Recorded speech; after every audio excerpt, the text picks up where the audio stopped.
साथियों, आज का वीडियो एसएससी जीडी 7 मार्च ऑल शिफ्ट में आए हुए प्रश्नों पर आधारित है। वीडियो कंप्लीट देखिएगा, लाइक भी कर दीजिएगा और चैनल पर अगर नए हैं तो सब्सक्राइब करके घंटी का बटन जरूर से दबा दीजिएगा ऐसे ही कंटेंट देखने के लिए। आइए देखा जाए कि 7 मार्च को चारों शिफ्टों में मिलाकर के क्या क्या प्रश्न पूछे गए थे, कौन से प्रश्न रिपीट हुए, कौन से प्रश्न नए आए हैं, ठीक है, करंट अफेयर से क्या आया था, सारा एनालिसिस आज की इस वीडियो में हम करते हैं। पहले प्रश्न की अगर बात करूं तो भारत में पहली बार एशियाई खेल कब आयोजित किया गया था, ठीक है। तो इस टाइप से क्वेश्चन बना था कि भारत में पहली बार एशियाई खेल कब आयोजित किया गया था, तो इसका जो राइट आंसर है वो है 1951 1951 में भारत में पहली बार राष्ट्रीय एशियाई खेलों का आयोजन किया गया था। कहाँ किया गया था? भारत की राजधानी नई दिल्ली में आयोजन इसका किया गया था, ठीक है। नई दिल्ली में कहाँ किया गया था?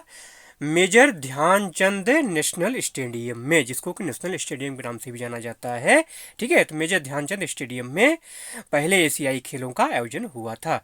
अब आपसे अगर पूछा जाए कि पहले एशियाई खेलों का शुभंकर क्या था, तो पहले एशियाई खेलों का शुभंकर था अप्पू भारती हाथी, ठीक है। और पदक की अगर बात की जाए, पदक तालिका की अगर बात की जाए, तो जापान के एथलीट जो है 60 पदक के साथ 60 मेडल के साथ जो है पहले नंबर पे थे, और मेजबान भारत अपना देश जो है 51 पदक के साथ दूसरे स्थान पर रहा, ठीक है। अगला प्रश्न पूछा गया कि दादा साहब फाल्के पुरस्कार पाने वाली पहली भारतीय कलाकार कौन थी, तो देविका रानी चौधरी इसका राइट आंसर है, ठीक है। अगर आपको इसका पीडीएफ चाहिए तो पीडीएफ आपको टेलीग्राम चैनल पे मिल जाएगा। टेलीग्राम चैनल का लिंक डिस्क्रिप्शन में दिया हुआ है। टेलीग्राम चैनल ज्वाइन करके रखिए। किसी प्रकार का कोई शंका हो, समाधान हो, कोई बात करनी हो, कुछ भी पूछना हो तो आप टेलीग्राम चैनल पे बेहिचक आकर के पूछ सकते हैं, समझ सकते हैं, ठीक है। तो टेलीग्राम चैनल ज्वाइन करके रखिए, वहाँ पर आपको पीडीएफ मिल जाएगा, ठीक है। तो देविका रानी दादा साहब फाल्के पुरस्कार की पहली विजेता थी। कब मिला था उनको? 1969 में, 1969 में। देविका रानी जो है विशाखापट्टनम की रहने वाली एक भारतीय फिल्म अभिनेत्री थी, ठीक है। अगला प्रश्न पूछा गया है कि पंडित शिव कुमार शर्मा का संबंध किस वाद्य यंत्र से है? रिपीटेड क्वेश्चन है ये, तो संतूर इसका राइट आंसर है, ठीक है। महत्वपूर्ण बात यह है कि पंडित शिव कुमार शर्मा को 1986 में संगीत नाटक एकेडमी अवार्ड मिला था। देखिए, जो तीनों मैं फैक्ट बता रहा हूँ ये अभी पूछा नहीं गया है और शायद पूछा भी न जाए, लेकिन क्या आप इसी एग्जाम तक सीमित हैं? और भी तो एग्जाम आप फेस करते होंगे, ठीक है। एसएससी की जो और एग्जाम हैं उनमें ये सारे क्वेश्चन, इस टाइप के क्वेश्चन बनते हैं, इसलिए आपको ध्यान में रखना चाहिए, ठीक है। या और भी जो कंपटीशन आप फेस करते हैं उनमें थोड़ा सा एडवांस क्वेश्चन बनते हैं, तो आपको थोड़ा सा इन्हें भी जानना चाहिए। तो पंडित शिव कुमार शर्मा को 1986 में संगीत नाटक एकेडमी अवार्ड मिला था। 1991 में पद्मश्री दिया गया था और 2001 में पद्म विभूषण से सम्मानित किया गया था, ठीक है। तो ये महत्वपूर्ण फैक्ट है जो पूछा जाता है, ये आपको ध्यान में रखना चाहिए। अगला प्रश्न है कि पोंगल त्यौहार कहाँ मनाया जाता है? तो पोंगल त्यौहार तमिलनाडु में मनाया जाता है, ठीक है। तमिलनाडु के आपका ऑप्शन में था, इसलिए तमिलनाडु उसका राइट आंसर है। वैसे दक्षिण भारत में यह पर्व तमिलनाडु, आंध्र प्रदेश, कर्नाटक और केरल में मनाया जाता है, ठीक है। 4 दिनों तक ये पर्व मनाया जाता है, ठीक। अगला प्रश्न है कि 12वीं पंचवर्षीय योजना का उद्देश्य क्या था? 12वीं पंचवर्षीय योजना का उद्देश्य था तेज, अस्थायी और अधिक समावेशी विकास, ठीक है। 4 अक्टूबर 2012 को 12वीं पंचवर्षीय योजना को मंजूरी दी गई थी और इसका जो लक्ष्य था वो 8% तक का था, ठीक है। 8% का इसका और मतलब औसत आर्थिक विकास दर हासिल करने का इसका लक्ष्य था, कितना? 8% था, ठीक है। 12वीं पंचवर्षीय योजना का जो उद्देश्य था वो तेज, अस्थायी और अधिक समावेशी विकास प्राप्त करना था, मैंने आपको बता ही दिया, ठीक है। गरीबी को कम करने के लिए राज्यों में और राज्यों के भीतर क्षेत्रीय समानता में सुधार करना, ये भी इस योजना का लक्ष्य था। अगला प्रश्न है कि साक्षरता का मापन कैसे किया जाता है? रिपीटेड क्वेश्चन इसके पहले आ चुका है। तो 2011 की जनगणना के अनुसार ऐसा व्यक्ति जो 7 साल से ऊपर हो, ठीक है, 7 या 7 साल से ऊपर हो और किसी भाषा को लिख सकता हो और पढ़ सकता हो तो उसे साक्षर माना जाता है, ठीक है। तो ऐसे जो भी लोग मिले थे उनको साक्षर की गणना की गई थी। अगला प्रश्न पूछा गया है, कजरी लोक नृत्य का संबंध किस राज्य से है? तो कजरी जो है उत्तर प्रदेश का लोक नृत्य है। और उत्तर प्रदेश के और जो महत्वपूर्ण नृत्य हैं वो है चरकुला, रासलीला, कथक, रामलीला, ख्याल, नौटंकी, दादरा और कजरी। उत्तर प्रदेश में सबसे ज़्यादा लोक नृत्य हैं। ठीक है, लोक नृत्य पर एक वीडियो मैंने कंप्लीट बना रखा है, उसको जरूर से वॉच कर लीजिएगा। इंड स्क्रीन में उसका लिंक आपको मिल जाएगा। ठीक है, आई बटन में भी दे दूंगा, उसको जरूर से देख लीजिएगा। तो लोक नृत्य से संबंधित जो भी आपके क्वेश्चन है ना वो आपके दूर हो जाएंगे। अगला प्रश्न है कि नुआखाई उत्सव कहाँ मनाया जाता है? तो नुआखाई उत्सव जो है ये उड़ीसा में मनाया जाता है। ये क्वेश्चन भी रिपीटेड है, इसके पहले आ चुका है। ठीक है, नुआखाई या नवाखाई मुख्य रूप से भारत में पश्चिमी उड़ीसा और दक्षिण छत्तीसगढ़ के लोगों द्वारा मनाया जाने वाला एक कृषि त्योहार है। ठीक है, क्यों मनाया जाता है? ये नए चावल के स्वागत के लिए। ठीक है, अगला क्वेश्चन है, स्मैश शब्द का संबंध किस खेल से है? ये भी रिपीटेड क्वेश्चन है, तो लॉन टेनिस इसका राइट आंसर है। देखिए, टेनिस में स्मैश एक ऐसा शॉट है जो हिटर के सिर के ऊपर सर्व जैसी गति से मारा जाता है, इसे ओवरहेड शॉट भी कहा जाता है। अगला प्रश्न पूछा गया है कि रैयतवाड़ी व्यवस्था किसके द्वारा शुरू की गई थी?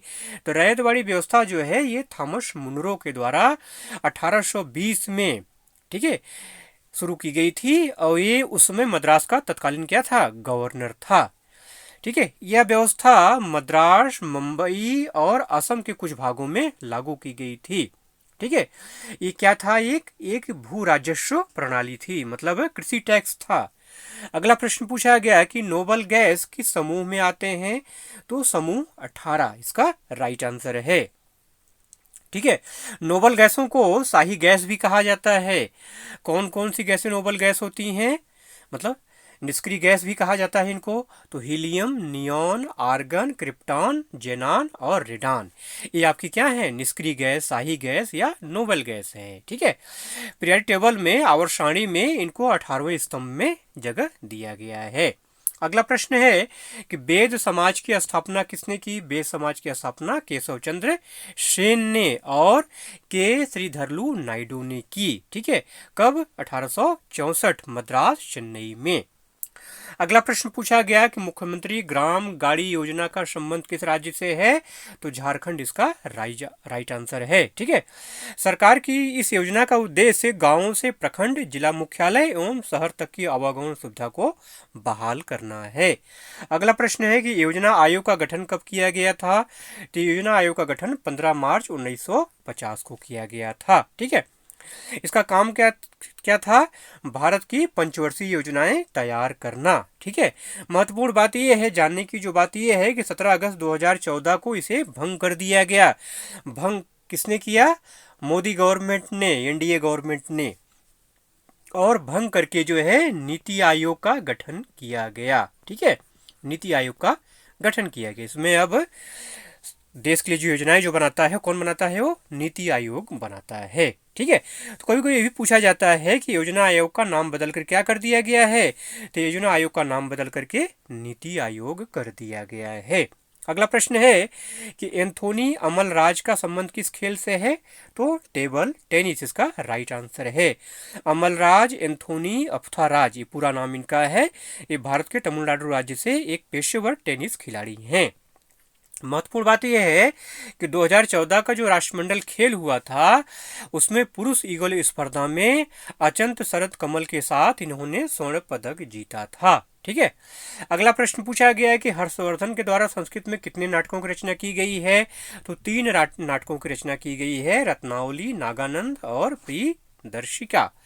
अगला प्रश्न है कि 2011 की जनगणना में जनता से कितने प्रश्न पूछे गए थे? तो टोटल 29 प्रश्न पूछे गए थे। ठीक है, अच्छा, अब जनगणना के बारे में थोड़ा डिटेल में बात करूं तो भारत में पहली जनगणना जो है ब्रिटिश काल में 1872 में हुई थी। स्वतंत्र भारत की अगर बात की जाए तो 1951 में हुई थी। ठीक है, और विभिन्न राज्यों और केंद्र शासित प्रदेशों में अप्रैल से जून 2010 के बीच पहले चरण की आवास सूची और आवास की जनगणना का आयोजन किया गया था। तो आवास सूची या आवास की जनगणना का जो आयोजन किया गया था इसमें टोटल 34 प्रश्न पूछे गए थे। ठीक है, अगला प्रश्न है कि 2023 में जारी फोर्ब्स लिस्ट में रोशनी नादर किस स्थान पर थी?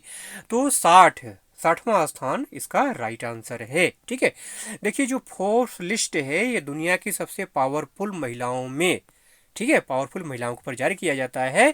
तो दुनिया की सबसे पावरफुल महिलाओं में केंद्रीय वित्त मंत्री निर्मला सीतारमण, ठीक है, HCL कॉरपोरेशन की चेयरपर्सन रोशनी नादर मल्होत्रा और स्टील अथॉरिटी ऑफ इंडिया की चेयरपर्सन शोभा मंडल और बायोकॉन की कार्यकारी चेयरपर्सन किरण मजूमदार शाह शामिल हैं। भारत से, कहाँ से?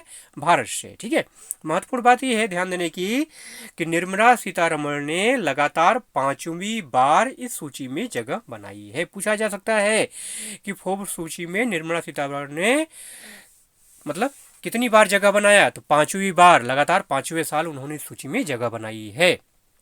इस साल 100 नंबर में वो 32वें नंबर पर हैं। इसके अलावा रोशनी नादर मल्होत्रा जो है 60वें नंबर पे है, मैंने आपको बता ही दिया। ठीक है, सोमा मंडल जो है 17वें नंबर पे है और मजूमदार शाह को 76वां नंबर मिला है।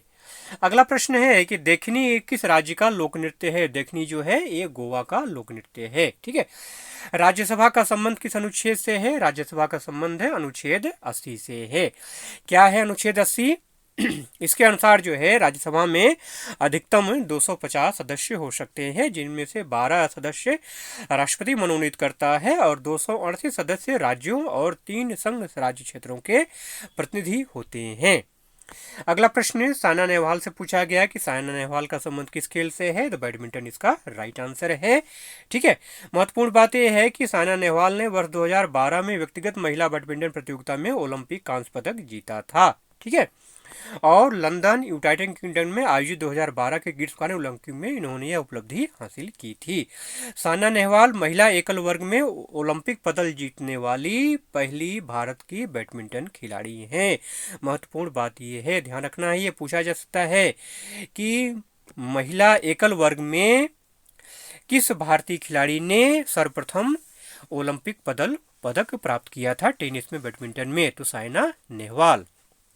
अगला प्रश्न पूछा गया कि पंडित रविशंकर का संबंध किस वाद्य यंत्र से है? रिपीटेड क्वेश्चन है ये, तो सितार इसका राइट आंसर है। महत्वपूर्ण बात यह है कि 1981 में पंडित रविशंकर को पद्म विभूषण से सम्मानित किया गया, 1999 में भारत रत्न दिया गया। ठीक है, और पंडित रविशंकर 5 बार जो है ग्रैमी अवार्ड जीत चुके हैं। पहला जो ग्रैमी अवार्ड इनको मिला था 1967 में दिया गया था। अगला प्रश्न है कि संविधान के भाग 4 में कितने मौलिक कर्तव्यों का उल्लेख किया गया है? तो संविधान के भाग 4 में अनुच्छेद 51 में 11 मौलिक कर्तव्यों का उल्लेख किया गया है। आज मैंने डिटेल यहाँ पूरा नहीं दिया है, इसके पहले जो भी वीडियो मैंने बनाया था टोटल का टोटल डिटेल मैंने आपको दिया था। बार बार मैं आगाह करते आपको आया था कि मौलिक कर्तव्य क्या है, यूनिवर्सल क्वेश्चन है, इसको पूरा अच्छे से तैयार कर डालिए। ठीक है, और हुआ भी ऐसा ही, कोई भी ऐसी शिफ्ट नहीं बची है जहां पे मौलिक कर्तव्य से क्वेश्चन ना आया हो।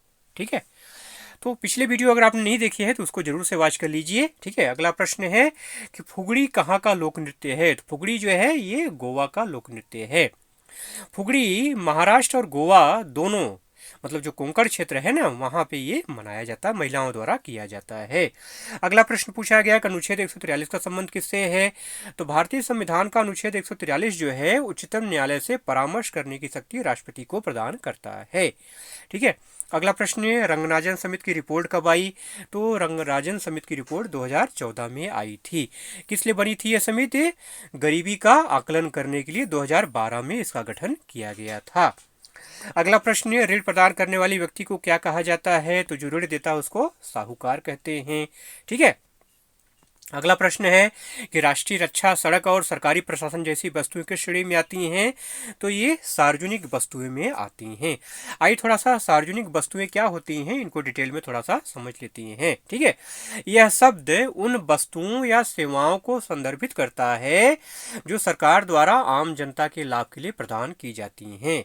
जैसे कि राष्ट्रीय रक्षा, सड़क, सरकारी प्रशासन जैसी वस्तुएं इस श्रेणी में आती हैं, क्योंकि इन्हें पूरे समुदाय के कल्याण के लिए सरकार द्वारा पोषित किया जाता है। ठीक है, अगला प्रश्न है कि बिहू कहाँ का लोक नृत्य है, ये भी रिपीटेड क्वेश्चन है। तो बिहू जो है असम का लोक नृत्य है। इसके पहले भी आपको बता चुका हूँ कि बिहू 3 प्रकार के होते हैं। कौन कौन से? रोंगाली या बोआग बिहू जो कि अप्रैल में मनाया जाता है, कोंगाली या कटी बिहू ये अक्टूबर में मनाया जाता है, भोगाली या माघ बिहू जो है ये जनवरी में मनाया जाता है। इसमें से जो रंगाली बिहू या बोआग बिहू है ये सबसे महत्वपूर्ण है, जो बसंत त्योहार में मनाया जाता है। ठीक है, मनाया जाएगा ये अप्रैल में। अगला प्रश्न पूछा गया, वर्तमान में बीसीसीआई के मुख्य चयनकर्ता कौन हैं? तो मुख्य चयनकर्ता हैं अजीत अगरकर। बीसीसीआई के अध्यक्ष कौन हैं? रोजर बिन्नी। अगला प्रश्न है कि पीआर श्रीजेश का संबंध किस खेल से है? पीआर श्रीजेश का संबंध हॉकी से है। इनका पूरा नाम क्या है? परत्तू रविंद्रन श्रीजेश। ये केरल के एक भारतीय फील्ड हॉकी खिलाड़ी हैं जो गोलकीपर और भारतीय राष्ट्रीय टीम के पूर्व कप्तान के रूप में भी खेल चुके हैं। ठीक है, अगला प्रश्न है कि खिलाफत आंदोलन से संबंधित क्वेश्चन पूछा गया था कुछ जो है। तो खिलाफत आंदोलन की अगर बात करूं तो खिलाफत आंदोलन प्रथम विश्व युद्ध के बाद ओटोमन साम्राज्य के साथ किए गए व्यवहार के खिलाफ भारतीय मुसलमानों के आंदोलन के रूप में इसको जाना जाता है। खिलाफत आंदोलन 1919 में अली बंधुओं, मौलाना मोहम्मद अली और मौलाना शौकत अली के नेतृत्व में शुरू किया गया था अंग्रेजों के विरुद्ध। अगला प्रश्न सितार वादक से पूछा गया। क्वेश्चन देखिए ऊपर भी आया था, नीचे भी आया है। तो जो प्रसिद्ध सितार वादक हैं वो कौन कौन से हैं? पंडित रविशंकर हैं, उस्ताद लियाकत खान हैं, ठीक है, सुजात खान हैं, पंडित उमाशंकर मिश्र हैं, पंडित शंकर की बिटिया जो है अनुष्का शर्मा हैं। ठीक है, अगला प्रश्न है राई नृत्य का संबंध किस राज्य से है? तो राई नृत्य का संबंध जो है ये मध्य प्रदेश से है। ठीक है, राई नृत्य को इसके क्षेत्र के आधार पर 2 भागों में बांटा जा सकता है, बुंदेलखंड का राई नृत्य और बघेलखंड का राई नृत्य। ठीक है, अगला प्रश्न है कि अटल आवासीय विद्यालय योजना संबंधित क्वेश्चन था, कुछ शायद स्टेटमेंट था, ऐसा कुछ क्वेश्चन था। देखिए अटल आवासीय विद्यालय योजना जो है 2021 में ये शुरू की गई। ठीक है, अटल आवासीय विद्यालय स्कीम जो है एक राज्य स्तरीय कार्यक्रम है जिसके तहत उत्तर प्रदेश राज्य सरकार जो 18 आवासीय विद्यालयों की स्थापना कर रही है। इसमें उच्च शिक्षा, खेल और मनोरंजन आदि की समस्त सुविधाएं निःशुल्क उपलब्ध कराई जाएगी। ठीक है, इस योजना के तहत राज्य के पंजीकृत श्रमिक अपने बच्चों का एडमिशन करा सकते हैं। ठीक है, ध्यान रखना है ये सीबीएसई मीडियम से ये विद्यालय खुल रहा है। अगला प्रश्न है कि सीएजी का कार्यकाल कब से कब तक होगा? तो सीएजी का कार्यकाल जो है, सीएजी किसी भी कैग का जो प्रमुख कार्यकाल होता है वो 6 वर्ष या 65 वर्ष की उम्र जो भी पहले होगा। मान लो अगर कि 6 वर्ष पहले हो गए तो 6 वर्ष तक, अगर मान लो कि उनकी नियुक्ति जो है मतलब उनकी उम्र जो है 62 साल है, 63 साल है, तो उनकी वो 65 साल की उम्र होने तक क्या करेंगे? वो कैग का प्रमुख का कार्यभार संभालेंगे। ठीक है, तो राष्ट्रपति के द्वारा सीएजी की नियुक्ति की जाती है। ठीक है, का काम क्या है? संस्था, केंद्र अथवा राज्य सरकार के अनुरोध पर किसी भी सरकारी विभाग की जांच कर सकता है सीएजी। अगला प्रश्न है कि प्रधानमंत्री सम्मान निधि से संबंधित क्वेश्चन था। ठीक है, ये भी रिपीटेड क्वेश्चन है। देखिए पीएम किसान सम्मान निधि योजना जो है केंद्र सरकार द्वारा देश के छोटे एवं सीमांत किसानों के लिए शुरू किया गया है। ठीक है, इसके तहत लाभार्थी किसानों को प्रतिवर्ष 6,000 रुपए की धनराशि 2000 की 3 किस्तों में प्रदान की जाती है। ठीक है, इस किस्त की राशि हर 4 महीने में दी जाती है। अभी जो अंतिम किस्त मिली है वो 15 नवंबर 2023 को जारी की गई है, 15वीं किस्त। ठीक है, अगला प्रश्न है कि संतोष ट्रॉफी किसके नाम पर है? तो संतोष ट्रॉफी का नाम संतोष के पूर्व आईएफए अध्यक्ष सर मनमथ नाथ राय चौधरी के नाम पर रखा गया है। आईएफए ने बाद में संतोष ट्रॉफी एआईएफएफ को दान कर दी, तब से एआईएएफ द्वारा संतोष ट्रॉफी का आयोजन किया गया। ठीक है, वर्तमान समय की अगर बात करें तो वर्तमान में संतोष ट्रॉफी का जो चैंपियन है वो कर्नाटक है। ठीक है, 54 वर्षों के बाद इन्होंने अपना खिताब ये जीता है। यह कर्नाटक के लिए पहली ट्रॉफी थी। अगला प्रश्न है कि केबी विश्वनाथन को क्या चुना गया? तो केबी विश्वनाथन जो है सुप्रीम कोर्ट के जज के तौर पर इन्होंने शपथ ली है। अपेक्षित का विलोम अनपेक्षित, बिजली का पर्यायवाची सौदामनी, दामनी, सया, घनप्रिया, एरावती, बिजुरी, चंचला, क्षणप्रभा, चपला, इंद्रवज्र, घनवल्ली, तड़ित, जैसा ऑप्शन रहेगा वैसा आप टिक करेंगे। शोभा का विलोम अशोभा या असुंदरता, पृथ्वी का पर्यायवाची भूमि, अचला, अनंता, रसा, विश्वम्भरा। ठीक है। अगला प्रश्न पूछा गया साइंस से है, जब पदार्थ सीधे ठोस से गैस में बदल जाए तो उसे क्या कहते हैं? तो उसे कहते हैं ऊर्ध्वपातन। और ठीक इसका जो उल्टा होता है, मतलब गैस से जब ठोस में बदलता हो तो उसको बोलते हैं निक्षेप। ठीक है। जब पदार्थ जो है सीधे ठोस से गैस में बदल जाए तो उसको बोलते हैं ऊर्ध्वपातन, लेकिन जब गैस से ठोस में बदल जाए तो उसको क्या बोलते हैं? उसको निक्षेप कहा जाता है। ठीक है। अगला प्रश्न पूछा गया कि पी ब्लॉक तत्व में कुल कितने वर्ग होते हैं? तो पी ब्लॉक तत्व को कुल 6 वर्गों में रखा गया है। ठीक है। क्यों? क्योंकि पी उपकोष में अधिकतम इलेक्ट्रॉनों की संख्या 6 होती है। पी ब्लॉक के तत्वों को वर्ग 13, 14, 15, 16, 17 और 18 में रखा गया है। अगला प्रश्न है कि गौतम बुद्ध का संबंध किस वंश से था? तो गौतम बुद्ध का संबंध है शाक्य वंश से था। इनका जन्म शाक्य कुल में हुआ था। ठीक है। इनके पिता का नाम क्या था? शुद्धोदन, जो शाक्य वंश के प्रमुख थे। ठीक है। शाक्य वंश की राजधानी कहाँ थी? कपिलवस्तु नेपाल में थी। बुद्ध का जन्म 1563 ईसा पूर्व कपिलवस्तु नेपाल के पास लुम्बिनी में राजकुमार सिद्धार्थ के रूप में हुआ था। ठीक है।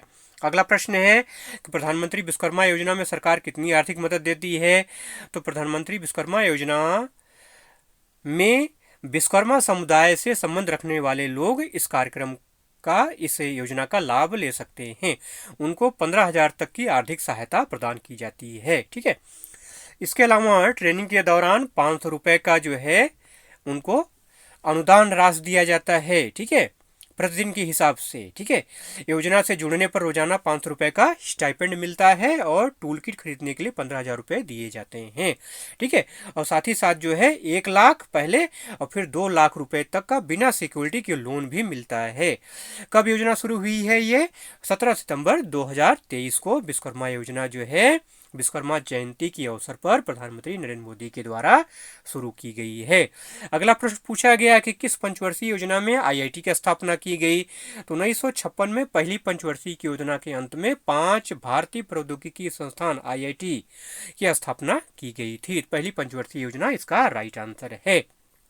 अगला प्रश्न पूछा गया कि बांसुरी गुरु फिल्म किस बांसुरी वादक के जीवन पर आधारित है? तो हरिप्रसाद चौरसिया इसका राइट आंसर है। ठीक है।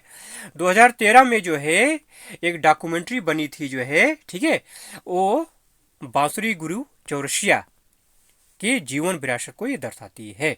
महत्वपूर्ण बात यह है कि 2000 में हरिप्रसाद चौरसिया को जो है पद्म विभूषण से सम्मानित किया गया था। ठीक है। अगला प्रश्न HYV का पूर्ण रूप पूछा गया। तो HYV का जो पूर्ण रूप होता है high building variety, high yielding variety. ठीक है। ये समान गुणवत्ता वाले बीजों की तुलना में बेहतर गुणवत्ता के बीज होते हैं। ठीक है। तो हरित क्रांति में जो है HYV सीडों का प्रयोग किया गया था। अगला प्रश्न पूछा गया फुटबॉल में गोल पोस्ट की माप से संबंधित क्वेश्चन था। ठीक है। देखिए, आमतौर में फुटबॉल मैदान की जो लंबाई होती है 100 मीटर होती है। ठीक है। 64 से 110 और 75 मीटर तक आयताकार आकार का होता है। ठीक है। 3 माप होती है क्योंकि मैदान भी 3 प्रकार के होते हैं ना फुटबॉल के। ठीक है। और ठीक बीच में एक लाइन होती है जिससे मैदान को 2 हाफ में बांटा जाता है। ठीक बीच के बिंदु से लेकर के 9.1 मीटर मतलब 10 यार्ड तक का गोल घेरा बनाया जाता है जिसे सेंटर सर्कल कहा जाता है। ठीक है। मतलब एक ऐसे हो गया तो एक ऐसे सेंटर सर्कल बनता है। ठीक है। मैदान की लंबाई को साइड लाइन और चौड़ाई को गोल लाइन कहते हैं। मैदान के दोनों सिरों पर जो है 7.32 मीटर मतलब 8 यार्ड के चौड़े गोल एरिया होते हैं जिनके दोनों तरफ 18.18 यार्ड का आयताकार पेनाल्टी एरिया भी बनाया जाता है। ठीक है। फुटबॉल गोल क्रॉसबार 10 फीट ऊंचा होता है और पोस्ट अतिरिक्त 20 फीट ऊंचा होता है। इस तरह कुल लंबाई हो गई 30 फीट है। ठीक है। NFL और NCA गोल पोस्ट जो है 18 फीट 6 इंच चौड़ा होता है। ठीक है। और हाई स्कूल के गोल पोस्ट जो है 23 फीट 4 इंच चौड़े होते हैं। ठीक है। वीडियो अगर अच्छा लगा हो तो एक लाइक जरूर से कर दीजिएगा। चलिए मिलते हैं अगले वीडियो में, तब तक के लिए जय हिंद।